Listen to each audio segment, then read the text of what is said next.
like to call upon Professor K.K. Agarwal, Chairman of the National Board of Accreditation, to speak. Thank you so much, Mosmiji, for a nice introduction. And it's a pleasure to be here virtually, though.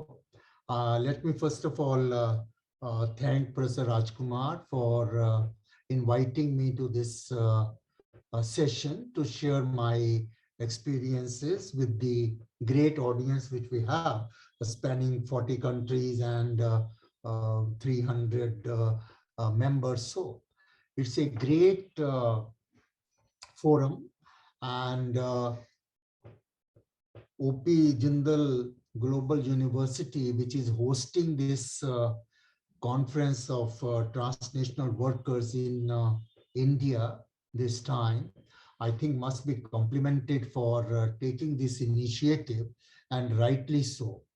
As a matter of fact, the two organizers which I see here, Professor Rajkumar and Dr. Pankaj Mittal, I think that's the best combination of innovation and creativity which we could have. And if I don't hear from them for a week, I feel something has gone wrong somewhere, because something must keep on moving and making an impactful beginning.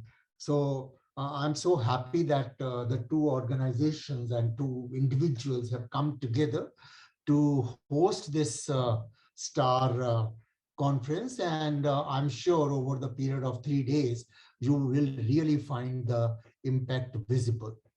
Dr. Pankaj just talked about sustainability also, and let me start with that. I saw the report which Professor Raj sent me about the sustainability studies and the survey of the campus of the university per se, although it had implications all over.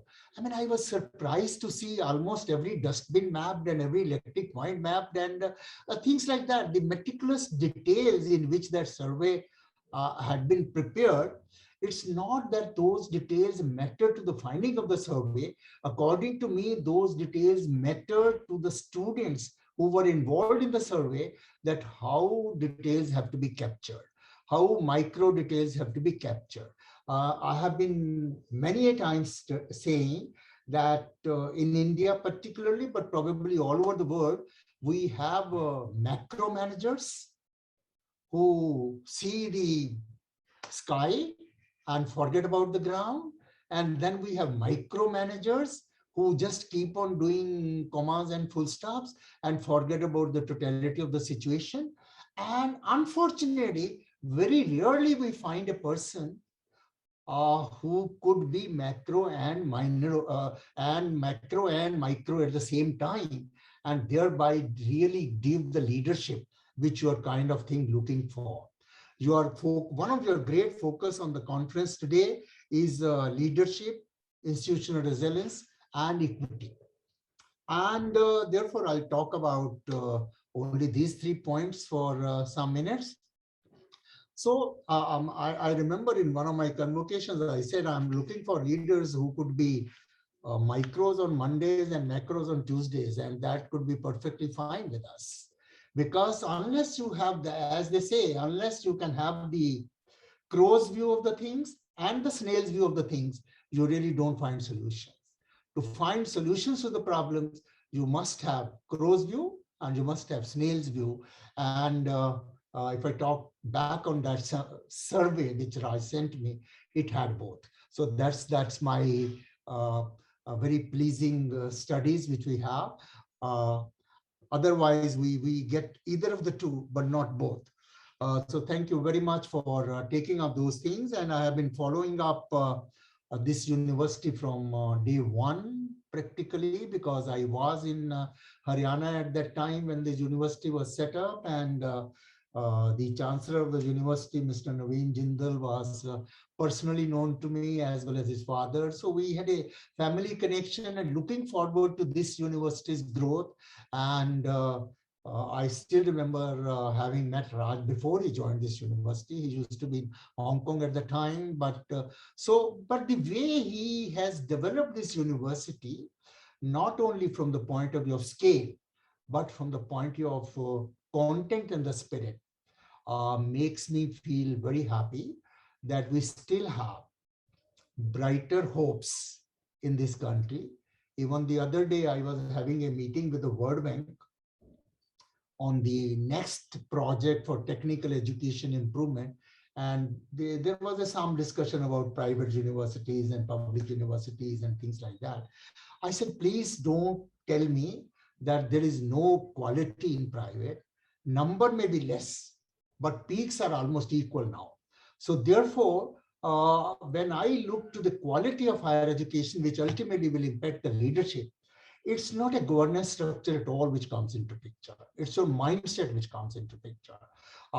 We have in this country very hopeless government institutions, and we have in this country very super private universities. So according to me, the debate between public and private is a generated debate to divert the attentions. It should really not be a subject of debate. Subject of debate should be how can we infuse quality in higher education? How can we give the leadership of the kind which we want? And when you talk about greater good, higher education for the greater good, I think all education is for the greater good only. And I'm emphasizing on the word only, because if we start questioning whether education is for greater good or not, then I don't know where are we. I mean, if education is to be questioned whether it's for greater good or not, then I think this question itself makes us feel about the doubtfulness of this. I personally feel if one has to count one single parameter which can take a country forward, which can take the world forward, it's education, education, and education only. And all levels of education, whether it's primary education, higher education, technical education, teacher education, vocational education, skill education, whatever. But all kind of education is the only key to development. And we have to respect that. And this question that education for the greater good, yes, yes, and yes, yes. Then your colon comes leadership. Unless you have leaders, your debate about education for the greater good will remain a question mark, because it's only the leaders which can take the things forward. And if you have leaders, nothing can stop. Uh, I was I had jotted down last night some points we have to talk to, but Pankaj gave me a nice idea. Talk about your university. It's always very easy and very effective, because you have dealt with it, you have made it, you have experienced it. So what I'm trying to say is leadership is very difficult to define, but leadership shows off, leadership reflects.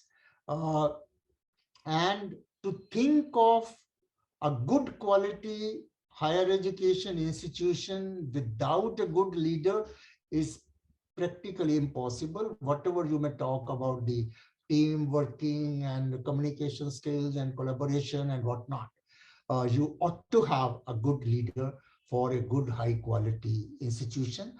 I remember the previous education minister of the country having some discussions on implementation of national education policy, and he just casually asked me, what is your take, Dr. Agarwal? I said, give me 100 good vice chancellors every year and give me 5,000 good school teachers every year. Rest everything will be managed. You don't have to worry about anything else once you have these two ends taken care of. If you don't have these two ends taken care of, then whatever we will do, we will fail. Because unless the leadership is there, things don't happen. So friends, when we talk about this debate for the greater good, I think certainly yes, and leadership counts a lot.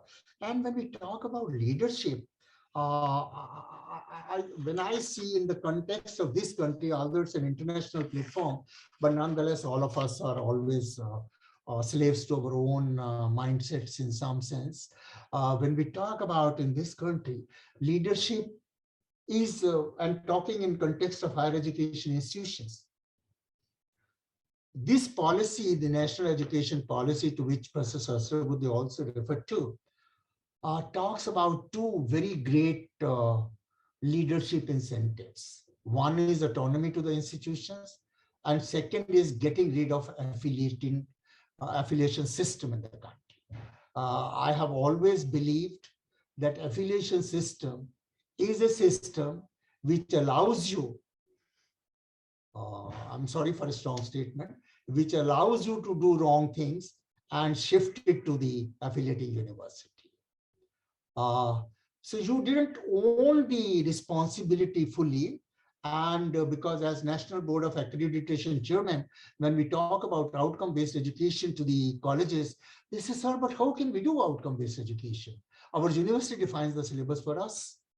Our university conducts the exam for us. So where do you expect us to do outcome-based education? I agree with their argument partially, but not fully. One can do a lot, even with all the constraints, and that is where the management term out-of-box thinking comes in. Boxes are always defined for you. And to be able to think out of the box is the solution. So even in the affiliation system, we could do great things, and many institutions have done, but far few. But a very important component of this policy is to make every institution a degree awarding institution, maybe over a period of 15 years. I hope we are able to.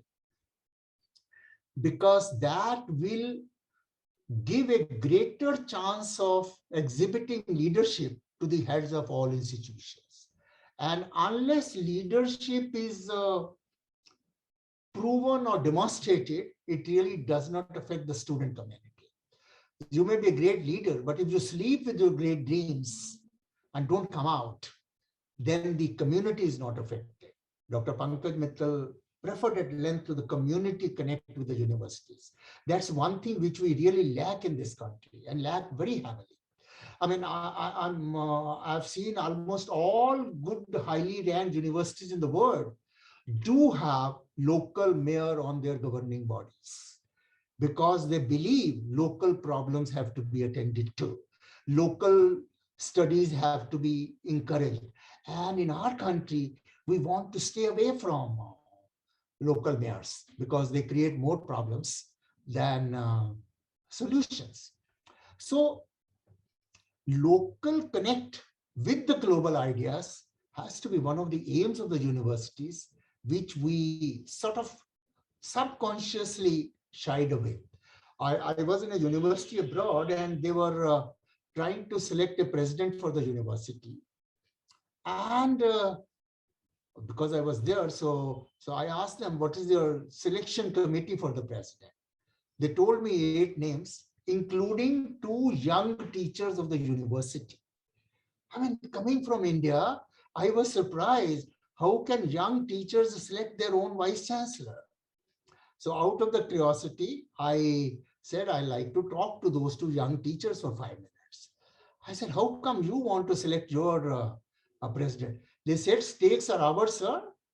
If we get a bad vice chancellor, our careers are ruined. So we don't want to take the risk of others selecting a bad leader for us.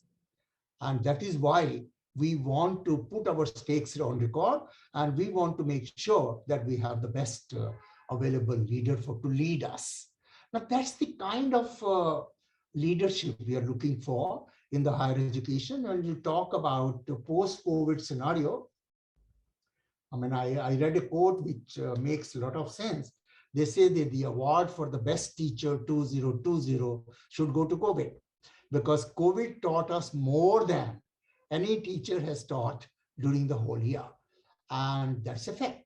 And people have talked about, I think Raj in the beginning, initial remarks, talked about online education and how we have survived the 2 years or 1.5 years by giving degrees to the students I'm cautious about my words, by giving degrees to the students, whether we have been able to give the knowledge is a question mark.